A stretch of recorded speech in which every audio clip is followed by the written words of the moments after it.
देखिए, किसानों के हित में और किसानों की खुशहाली के लिए जिस प्रकार का एक कानून लाना चाहिए था, वो नरेंद्र मोदी जी की सरकार लेकर आई है।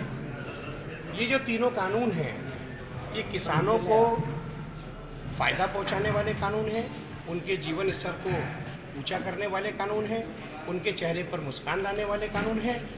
परंतु कुछ लोग ऐसे हैं जो नहीं चाहते कि इस देश से दलालों और बिचौलियों की व्यवस्था खत्म हो।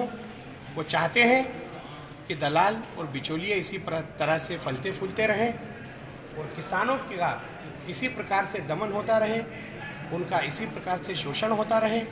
इसलिए वो लोग कुछ बिचौलियों के साथ मिलकर कुछ भोले भाले किसानों को बरगलाकर दिल्ली में नरेंद्र मोदी जी की छवि को बिगाड़ने के लिए लगातार आंदोलन कर रहे हैं। ऐसे अनेक आंदोलन नरेंद्र मोदी जी के खिलाफ पूर्व में भी हुए हैं। लोग कभी शाहीन बाग के रूप में, कभी आनंद बाग के रूप में, कभी रानी बाग के रूप में, कभी लाल बाग के रूप में अनेक स्थानों पर नागरिकता संशोधन कानून के समय भी बैठे थे। उन आंदोलनों की समय के साथ हवा निकल गई थी।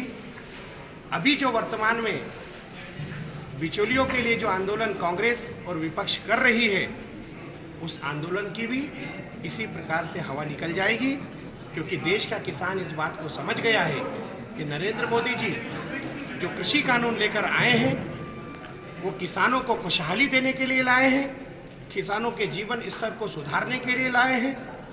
और जो व्यवस्था वर्तमान में चल रही थी, जिसमें बिचौलिए और दलालों का पेट बढ़ता जा रहा था, उस व्यवस्था को समाप्त करने के लिए लाए हैं।